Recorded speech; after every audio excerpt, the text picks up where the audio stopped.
আসসালামু আলাইকুম। আশা করি আল্লাহর অশেষ রহমতে সকলে ভালো আছেন। আবারও আপনাদের সম্মুখে ইসলামিক প্রশ্ন নিয়ে উপস্থিত হলাম। প্রশ্ন নম্বর 1, কোন নবী আল্লাহকে দেখতে চেয়েছিলেন? সঠিক উত্তর হবে হযরতে মুসা আলাইহিস সালাম। প্রশ্ন নম্বর 2, কোন নবীর আমলে পুরো পৃথিবীব্যাপী বন্যা হয়েছিল? সঠিক উত্তর হবে নূহ আলাইহিস সালামের আমলে। প্রশ্ন নম্বর 3, কোন নবীর দাওয়াতে মাত্র 40 জন মানুষ ইসলাম ধর্ম কবুল করেছিলেন? সঠিক উত্তর হবে নূহ আলাইহিস সালামের আমলে। প্রশ্ন নম্বর 4, কোন নবী পশু পাখি ও জিনদের বাদশা ছিলেন?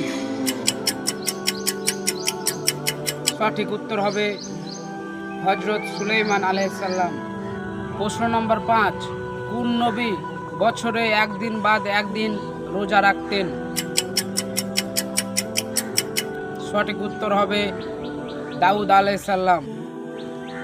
প্রশ্ন নম্বর 6, কোন নবীকে মাছে গিলে ফেলেছিলেন? সঠিক উত্তর হবে হযরত ইউনূস আলাইহিস সালাম। বন্ধুরা, এরকম ছোট ছোট প্রশ্নের উত্তর পেতে আমাদের চ্যানেল সাবস্ক্রাইব করবেন।